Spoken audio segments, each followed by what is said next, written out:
에브라임은 바람을 먹으며 동풍을 따라가서 종일토록 거짓과 포악을 더하여 아수르와 계약을 맺고 기름을 애굽에 보내도다. 여호와께서 유다와 논쟁하시고 야곱을 그 행실대로 벌하시며 그의 행위대로 그에게 보응하시리라. 야곱은 모태에서 그의 형의 발뒤꿈치를 잡았고 또 힘으로는 하나님과 겨루되 천사와 겨루어 이기고 울며 그에게 간구하였으며 하나님은 베델에서 그를 만나셨고 거기에서 우리에게 말씀하셨나니 여호와는 만군의 하나님이시라. 여호와는 그를 기억하게 하는 이름이니라. 그런즉 너희 하나님께로 돌아와서 인애와 정의를 지키며 항상 너희 하나님을 바랄지니라. 그는 상인이라 손에 거짓 저울을 가지고 속이기를 좋아하는도다. 에브라임이 말하기를 나는 실로 부자라. 내가 재물을 얻었는데 내가 수고한 모든 것 중에서 죄라 할 만한 불의를 내게서 찾아낼 자 없으리라 하거니와 네가 애굽 땅에 있을 때부터 나는 네 하나님 여호와니라.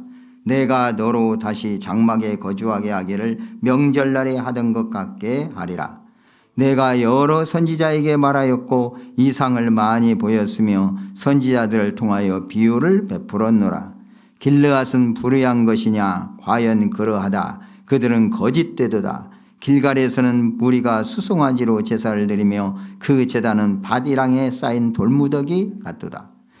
아곱이 아람의 들로 도망하였으며 이스라엘이 아내를 얻기 위하여 사람을 섬기며 아내를 얻기 위하여 양을 쳤고 여호와께서는 한 선지자로 이스라엘을 애굽에서 인도하여 내셨고 이스라엘이 한 선지자로 보호받았거늘 에브라임이 경노하게 함이 극심하였으니 그의 주께서 그의 피로 그의 위에 머물러 있게 하시며 그의 수치를 그에게 돌리시리라.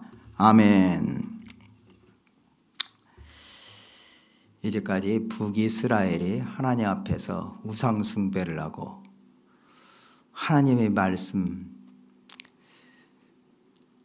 전혀 따르지 아니하고 이렇게 거듭한 그 죄로 말미암아 그들이 하나님의 징계를 받고 멸망할 수밖에 없었지만 그러한 가운데서도 어찌 보면은 하나님 앞에서 고멜이 음란한 여자인데 호세아의 그 사랑으로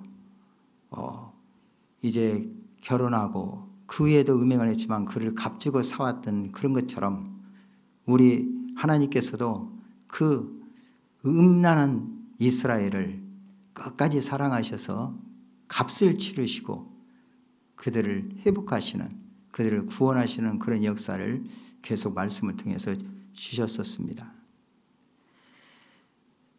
이렇게 우상 숭배하고 하나님을 떠난 그 백성들의 상태를 하나님께서는 정의로우신 하나님이시기 때문에 벌할 수밖에 없었지만 또한 그 하나님의 약속, 그 언약에 따라서 그들을 구원하시는, 그들을 사랑하시는 그 하나님을 나타내 주셨었습니다. 오늘 또 이 호세아 12장에서도 역시 에브라임의 상태는 하나님 앞에서 하나님만을 신뢰하며 살아야 할 그 하나님의 백성들이 그러하지 못한 것에 대한 것을 나타내고 있고 이러한 자들 결국 그들이 행하는 모든들이 헛되다는 것을 먼저 말씀해 주고 있고 그럼에도 불구하고 그들을 계속적으로 하나님께서 돌아오라고 말씀하시는 내용을 먼저 주고 있습니다. 하나님께로 돌아와서 인애와 정의를 지키고 항상 하나님을 바라볼 것을 당부하는 말씀이 이제 전단락 1절에서 6절에 말씀을 주고 있습니다.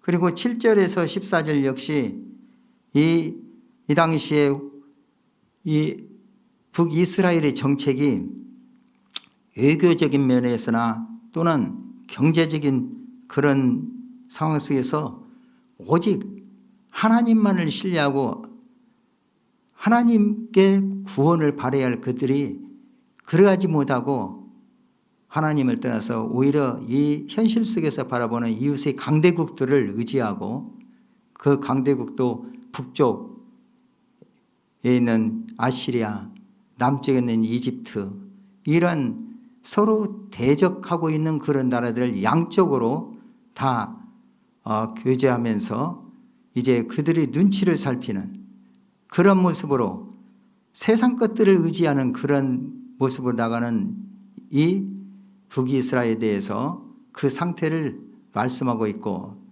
또 북이스라엘에 행하는 이러한 행동들, 곧 우상숭배와 하나님을 의지하지 못하고 세상을 의지하는 그런 행동들을 남유다 왕국도 이제 그것을 따르고 그런 행동을 하는 데 대해서 경고하는 말씀을 주고 있는 대목이 먼저 오늘 첫 단락이고, 후 단락에는 이들의 경제 활동에 대한 하나님의 사람들로서 제대로 하지 아니하고 오히려 세상을 본받아서 따라가는 그러한 모습들을 이제 교만한 자세로, 그리고 결국은 이러한 것들에 인해서 하나님이 경노하게 됨을 말씀하고 있고, 이들에게 이제 이러한 것에 대한 하나님의 징계에 대해서 말씀해 주고 있는 내용이 후반부 7절에서 14절 말씀으로 주고 있습니다.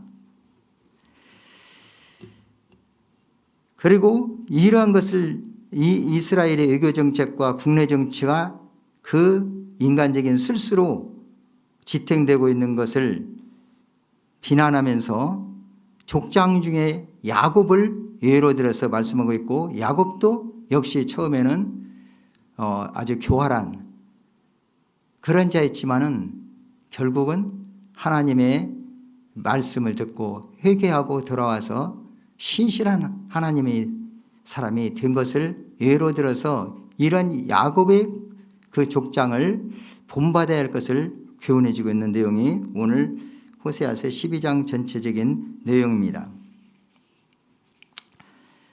그러면은 이 당시에 북이스라엘이 아수르와 계약을 맺고 애굽에 이제 서로 교역을 하는 이런 상황들을 왜 이렇게 하나님을 배반하는 태도로, 또 하나님 앞에서 잘못된 그런 태도로 보았는가 하는 점에 있어서는 앞에서 계속 말씀하는 우상 숭배와 깊은 관련이 있습니다.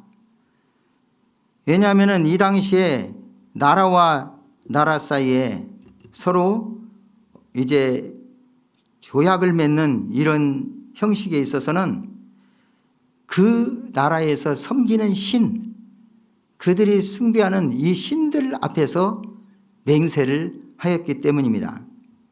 다시 말해서 왕국과 왕국 사이 협정을 맺을 때 여러 신들을 증인으로 세우는 그런 조항이 들어있었습니다. 그렇기 때문에 이런 조약의 당사자들은 서로 신봉하는 신들을 인정해야만 했습니다.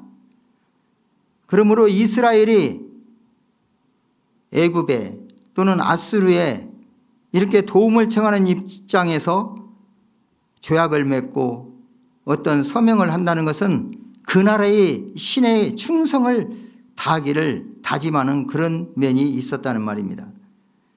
이런 점에서 볼 때에 하나님의 선민인 이방에게 도움을 의지하는 것은 이스라엘을 지키시는 진정한 파수꾼인 하나님을 의지하지 못하고 그 하나님을 권세를 부인하는 동시에 더 나아가서는 우상을 숭배하겠다는 그런 배도의 행위라고 볼 수 있었기 때문입니다.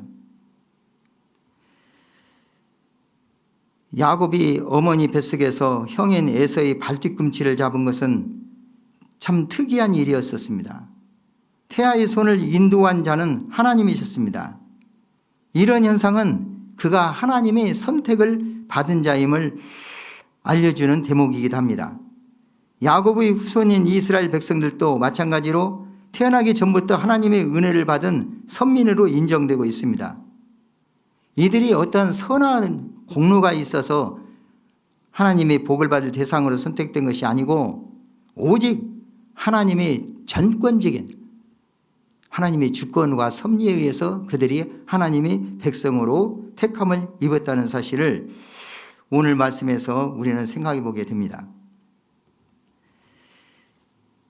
이렇게 야곱의 회개를 기뻐하시고 그를 사랑하시던 하나님은 언제나 하나님의 백성들이 그 야곱처럼 회개하고 돌아오기를 원하셨다는 사실이고 그 야곱의 믿음을 본받기를 원하고 계십니다. 오늘 이 12장의 구절을 보면은 전달락 1절에서 6절까지도 이스라엘의 죄악에 대해서 먼저 말씀하고 있고 그 다음에 야곱의 회개에 대해서 말씀하며 이스라엘 회개를 촉구하는 이런 내용으로 구분할 수 있습니다. 후 단락인 7절에서 14절 역시 7절에서 11절은 먼저 이스라엘 죄악에 대해서 말씀하고 있으며 그 다음 야곱의 아람 생활에 대해서 말씀하는 것 더불어 이제 마지막 13절 14절에는 출애굽과 그 타락에 대해서 이제 그 역사적인 사건을 들어서 에브라임이 하나님을 경록해 하고 있고 이제 그러기 때문에 하나님이 징계가 임할 것을 말씀한 걸로 이렇게 이 본탈락이 구성되어 있습니다. 먼저 1절 한번 살펴보겠습니다. 1절입니다. 같이 읽겠습니다. 에브라임은 바람을 먹으며 동풍을 따라가서 종일토록 거짓과 포악을 더하여 아수르와 계약을 맺고 기름을 애굽에 보내드다 했습니다. 여호와를 신뢰하지 않고 이방 나라와 동맹만을 의지하면서 거기에 소망을 두는 이스라엘 태도가 마치 바람을 먹는 것처럼 바람을 잡는 것처럼 헛된 것이고 또한 결국은 여기서 동풍이라고 나오는데 이 동풍은 해로운 바람입니다.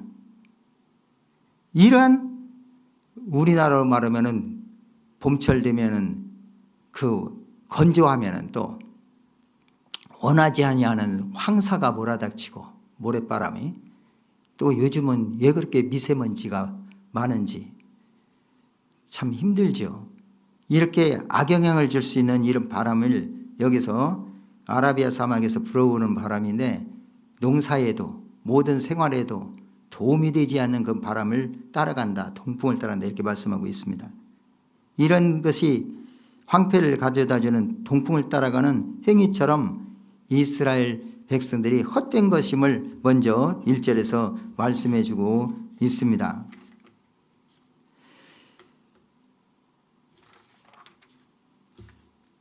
이제 2절을 보시면 이렇게 말씀합니다. 여호와께서 유다와 논쟁하시고 야곱을 그 행실대로 벌하시며 그의 행위대로 그에게 보응하시리라. 여기서 2절에서 지금 에브라임, 본문에서 에브라임 그리고 2절의 야곱, 이것은 북이스라엘을 지금 상징하고 있습니다. 북이스라엘을 대표하는 또는 비유, 상징적으로 사용하고 있는 말씀이 지금 에브라임, 야곱인데 지금 2절에서는 이 야곱 곧 이스라엘에서 말하기 전에 유다와 논쟁하셨다 이렇게 말씀합니다. 이것은 앞에서의 10장 11절에서처럼 유다와 야곱을 대구 형식으로 기술해서 당시 남왕국 유다와 북왕국 이스라엘이 한결같이 하나님 앞에서 잘못되어 있음을 암시해 주는 말씀입니다.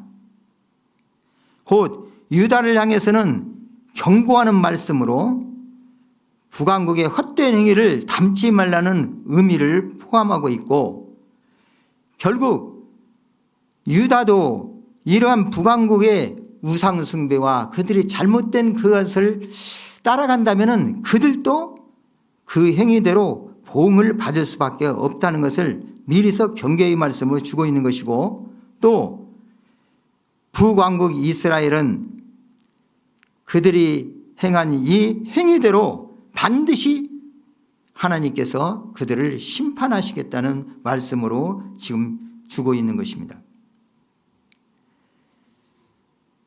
2절에서 이스라엘을 가리키는 뜻으로 언급된 야곱과 연결시켜서 이제 교훈을 주고 있습니다. 호세아 선지자는 이후 7절 이하에서 이스라엘의 죄에 대해서 심판을 선고하기 전에 야곱의 생애를 도입하여 회개를 촉구하고 있습니다. 즉 야곱이 간교한 자로서 하나님이 징벌을 받고 복을 받기에는 부족한 자였지만 하나님께로 돌아와서 변화되고 은혜를 받은 자가 되었던 것처럼 이스라엘도 분리해서 돌이켜서 주님의 복을 받으라는 권면의 말씀이 바로 이제 이어지는 3절에서 6절의 말씀입니다. 이제 4절 5절을 한번 다시 살펴봅니다. 천사와 겨루어 이기고 울며 그에게 간구하였으며 하나님은 베델에서 그를 만나셨고 거기에서 우리에게 말씀하셨나니 여호와는 만군의 하나님이시라. 여호와는 그를 기억하게 하는 이름이니라 말씀을 주셨습니다. 여기서 천사와 겨루어 이기고 울며, 이 말씀은 야곱은 천사와 힘을 겨루어 이기기는 했지만 나중에 정신을 차리고 보니 자기는 무력한 절름발이가 되어 있었습니다. 어찌 보면 인간적으로 상당히 가치 없는 그런 상태에 빠졌습니다. 결국 하나님을 이긴 줄 알았더니 그 안에서 참패한 것을 알고 울었었습니다. 그런데 하나님께서 베델에서 그를 만나셨고 거기에서 본문에 뭐라고 기록되어 있어요? 우리에게 말씀하셨나니, 이렇게 말씀이 이어집니다. 이 야곱이 울며 간구하였습니다. 이때 하나님께서는 결국 베델에서 그를 만나셨고 거기에서 야곱에게 말씀하셨다, 이렇게 기록되어야 되는데 오늘 우리에게 말씀하셨다, 이렇게 말씀을 주십니다.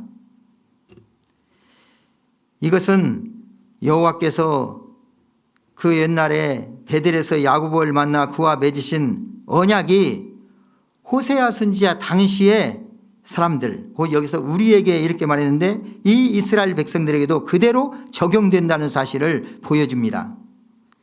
여기서 말씀하셨나니, 이건 히브리어로 기록되기를 미완료형으로 기록되어 있습니다. 곧 어떤 동작이 끝난 것이 아니라 계속 되어짐을 말씀해 주겠습니다. 그러므로 이 말씀은 지금도 말씀하시니라는 뜻을 포함하고 있습니다. 곧 이 당시에 호세아서를 통해서 호세아 당시에 그 하나님이 선민인 백성들에게 주신 말씀일 뿐만 아니라 오늘 이 시대에 진정한 이스라엘 백성인 예수 그리스도를 믿는 저와 여러분에게 말씀하시는, 우리에게 주시는 말씀하시라는 사실로 이 말씀을 적용해 볼 수가 있습니다. 5절, 여호와는 만군의 하나님이시라. 여호와는 그를 기억하게 하는 이름이니라. 이 말씀은 하나님께서 이스라엘 백성을 출애굽시키려고 모세를 애굽에 파견하실 때도 그의 이름, 곧 여호와 이름을 기억시켰던 사실을 우리는 출애굽기에서 봅니다. 그것은 일찍이 이 아브라함과 언약하셨던 대로 그의 자손들, 곧 이스라엘 백성들을 애굽에서 구출하실 것이라는 약속의 징표였습니다. 여기서 만군의 하나님이란 뜻은 천사들 무리의 하나님이란 뜻이고, 여호와는 언약의 하나님, 곧 계약의 하나님을 강조하는 이름입니다. 여기서 기억하게 하는 이름은 길이 기억해야 할 이름이라는 뜻입니다. 6절 말씀 함께 다시 한번 읽겠습니다. 그런즉 너는 하나님께로 돌아와서 인애와 정의를 지키며 항상 너희 하나님을 바랄지니라. 호세아서의 전체적인 주제를 주는 말씀이 다시 한번 선포되고 있습니다. 하나님께로 돌아오라.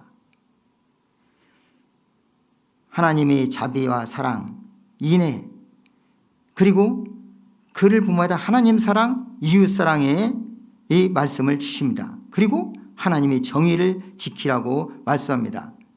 항상 하나님만 바라보고 소망할 것을 말씀해 주고 있습니다.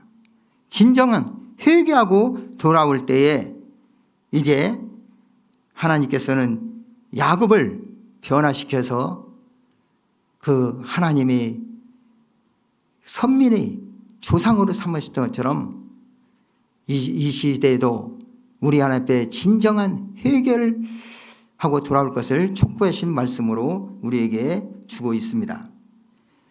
이제 7절에서 14절의 내용을 보면은 이스라엘 교만에 대해서 다시 말씀해 주고 있습니다. 7절에 이렇게 말씀합니다. 그는 상인이라 손에 거짓 저울을 가지고 속이기를 좋아하는도다 했습니다. 여기서 상인이라는 이 원어는 히브리어로 케나안입니다. 케나안, 우리말로 번역되기를 가나안 이렇게 번역을 했죠. 그래서 이 뜻을 살펴보면 가나안 사람을 가리키기도 하지만은 특별히 상인이라는 뜻을 가지고 있습니다. 그렇기 때문에 여기서 상인이라 이렇게 말하는 것은 가나안 상인을 가리키는 것이고, 손에 거짓 저울을 가지고 속이기를 좋아하는도다, 이것은 이스라엘 백성들이 타락상을 가리키는 말입니다. 이스라엘 백성들이 하나님의 선민으로서 출애굽하여 이 가나안 땅을 하나님께서 이끌어 주심으로 말미암아 정착했지만은 결국 그들의 행동을 볼 때는 하나님을 신뢰하지 못하고 우상 숭배를 하는 것이나, 또한 모든 그 삶에 있어서 가나안 상인들과 별다를 바 없는 정직하지 못한 거짓된 태도들, 속임수를 써서 부를 차리고 그렇게 나가는 것들을 이제 이스라엘 백성들에게 적용하는 말씀으로 이렇게 말씀해 주고 있습니다. 그들이 뭐라고 했습니까? 7절 8절인데 8절 한번 같이 읽겠습니다. 에브라임이 말하기를 나는 실로 부자라. 내가 재물을 얻었는데 내가 수고한 모든 것 중에서 죄라 할 만한 불의를 내게서 찾아낼 자 없으리라 하거니와, 이렇게 말씀합니다. 이 말씀을 보면은 어떤 말씀이 우리가 연상할 수 있는 거니, 요한계시록 3장 17절에서 라오디게아 교회에 이제 주신 책망의 말씀을 기억하게 됩니다. 요한계시록 3장 17절에 네가 말하기를 나는 부자라, 부유하여 부족한 것이 없다 하나 네 곤고한 것과 가련한 것과 가난한 것과 눈먼 것과 벌거벗은 것을 알지 못하는도다, 이렇게 말합니다. 그 당시에 북이스라엘에 그들이 야, 우리는 부자다, 재물을 얻었다, 그런데 내가 수고한 모든 것이 내 힘으로 했는데 죄라 할 만한 불의가 없다. 어찌 보면은 사회적으로 잘 나가고 많은 돈을 벌고 모든 일이 순조로워지면은 하나님께서 복 주셨다, 하나님께서 복을 주셔서 이렇게 잘 된 거야, 결과적인 것만 보고 하나님께 영광을 돌린다고 하는 요즘 이 시대에 우리들의 모습은 아닌지, 또는 변질되어져가는 어떤 교회의 모습들은 아닌지 우리가 한번 돌아볼 필요가 있습니다. 라오디게아 교회에서 주신 책문 중에 뜨겁지도 차지도 그들이 믿음 사이에 미지근한 상태에 있는 것을 체험하면서, 다시 오늘로 말하면 혼합주의, 물질주의, 세속주의, 이런 것에 취해 있는 그런 교회의 모습을 떠올리게 하는데, 이런 교회를 보고 하나님께서 책망하신 말씀이 그렇습니다. 그런데 그들이 실상은 영적으로 볼 때 곤고하고 가련하고 가난하고 벌거벗은 수치를 나타내는 그런 모습이라고 합니다. 그래서 그들을 권할 때 불로 연다는 금을 사서 부유하게 하고, 흰옷을 사서 입어 벌거벗은 수치를 보이지 않게 하고, 안약을 사서 눈에 발라 보게 하라. 그러면서 라오디게아에게 주시는 말씀이 뭐라겠어요? 무릇 내가 사랑하는 자를 책망하여 징계하느니 그러므로 네가 열심을 내라, 회개하라, 회개하라고 촉구하고 계셨어요. 그러면서 우리가 잘 아는 말씀이 요한계시록 3장 20절에 말씀하고 있죠. 볼지어다 내가 문 밖에 서서 두드리노니 누구든지 내 음성을 듣고 문을 열면 내가 그에게로 들어가 그로 더불어 먹고 그는 나와 더불어 먹으리라, 말씀해 주셨었습니다.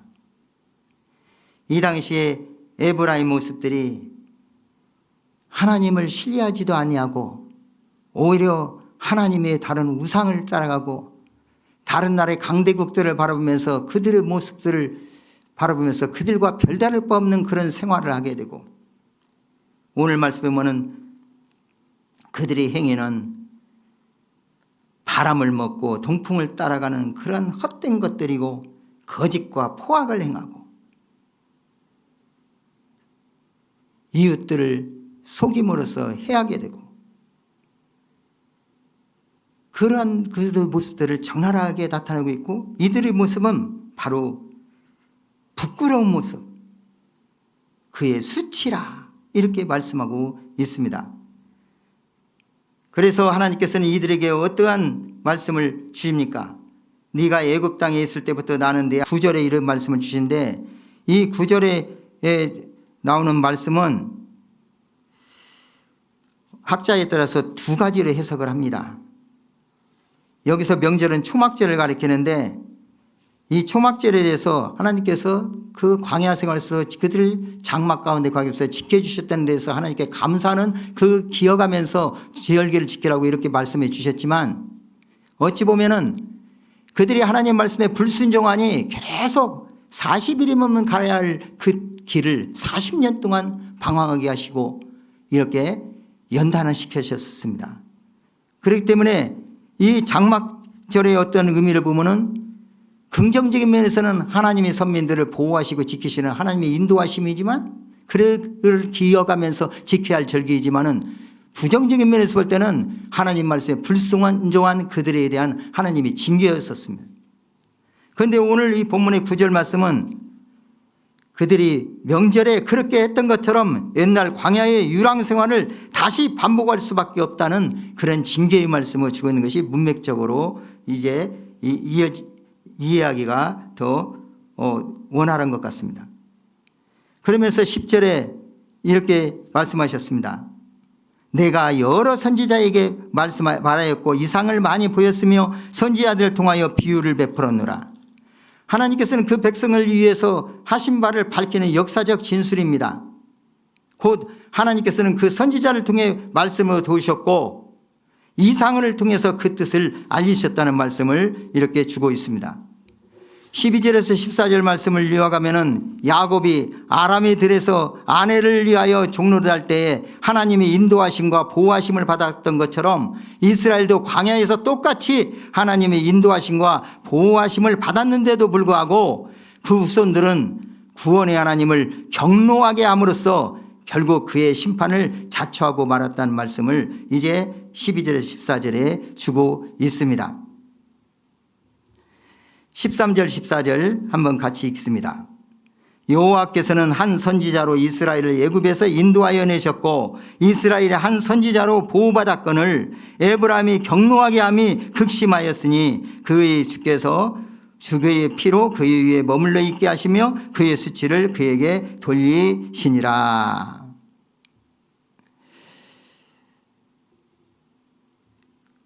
부한 자나 가난한 자가 모두 장막에 거했던 시절로 그들을 돌아가겠다고 이렇게 하나님께서 말씀을 주셨습니다. 그리고 이런 심판을 통해서 그들은 오직 하나님의 복과 하나님께서 복과 번영의 근원임을 깨달으라는 말씀으로 이렇게 주셨습니다.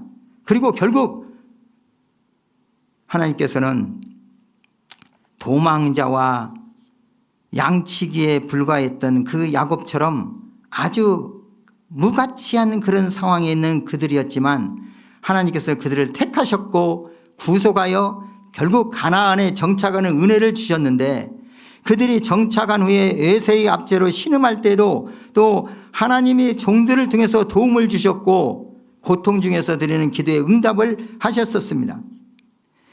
이스라엘이 부패할 조짐이 보이면 하나님이 메시지를 쉽게 이해할 수 있는 방법, 다시 말해서 선지자를 통해서 훈계하셨고 그들을 깨우쳐 주셨습니다. 이렇게 하나님께서 그들에게 번영과 관용과 훈계 등 정치, 경제, 종교적 특권들을 주셨지만 그들은 그것을 남용하였습니다. 오직 자신들의 욕구를 채우는 데 급급하였습니다. 그래서 하나님께서는 이들을 심판하시겠다고 이 말씀에 이렇게 선언하고 계십니다. 결국 이스라엘은 심판을 받아서 그 명절날 장막에 처하는 처지가 될 것을 말씀해 주셨습니다. 오늘 이 마지막 절에 14절에 그의 피로 머물러 있게 하시며 이렇게 말씀을 요약하고 있는데, 여기서 그의 피해라는 의미는 죄, 불의에 대한 보응을 가리키고 있습니다. 피는 생명을 상징합니다. 생명의 대가를 당연히 받게 하시라는 뜻을 포함하고 있습니다. 히브리에게 있어서는 피는 생명과 동일시 되었습니다. 그래서 또 여기서 그의 수치를 그에게 돌리시리라 이렇게 말씀하겠는데, 여기서 수치, 이것은 벗다, 노출하다, 이러한 히브리의 어근에서 유래된 말입니다. 우리말로 말하면 치욕, 모욕 등의 뜻을 포함하고 있습니다. 결국 이스라엘 백성들이 우상숭배로 그리고 하나님을 신뢰하지 못한 그 결국은 라오디게의 교회처럼 벌거벗은 모습, 수치스러운 모습으로서 이들에게 회개를 촉구하고 계시는 하나님의 회개를 이제 우리 그 회개하고 하나님께 돌아오라, 그리고 마음문을 열고 우리 주님을 모시고 살라는 그러한 교훈을 우리에게 주고 있는 것입니다.